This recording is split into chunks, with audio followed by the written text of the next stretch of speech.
Hello mga kananay! Good morning! Breakfast lunch tayo. Late na yung aking breakfast kasi maraming ginawa ang inyong nanay na maingay. Ganyan talaga kapag nanay busy. Yung free time natin umihi.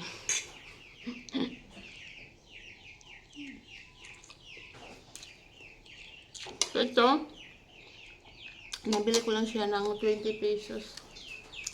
Yung kanto natin. Kasi nagtap ako ng itlog sa sinain.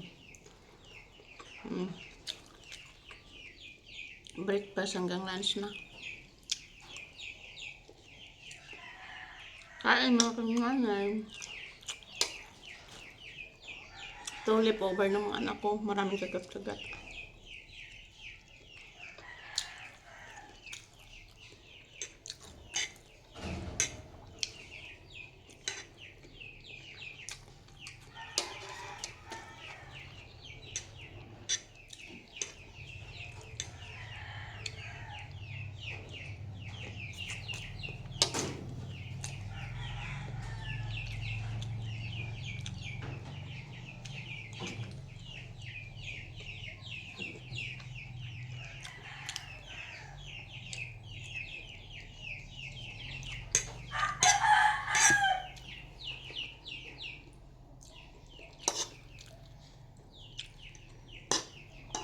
Pag nanay ka talaga, bawal mapagod, no?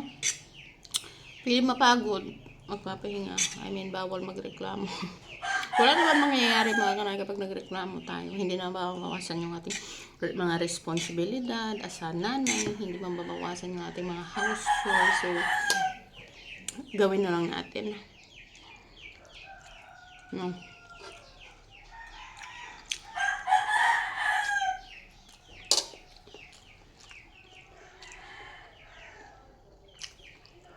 So, kapag nanay ka na, wala ka nung at may bilhin ka para sa sarili mo, hindi mo na magagawa yun. Kasi ako,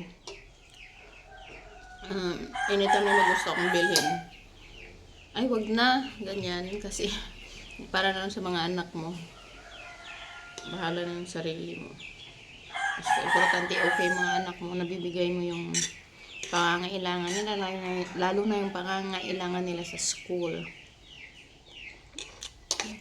Yun yung pinaka-importante ng mga kananay.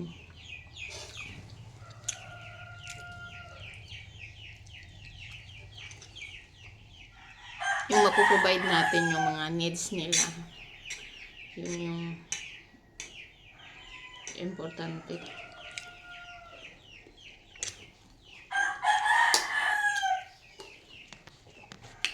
It's gonna be a quick video. It's not quick kasi 3 minutes. So, I'm gonna end my video mga kananay. Thank you for watching at mag-ingat ang lahat sa sumunod ng panahon.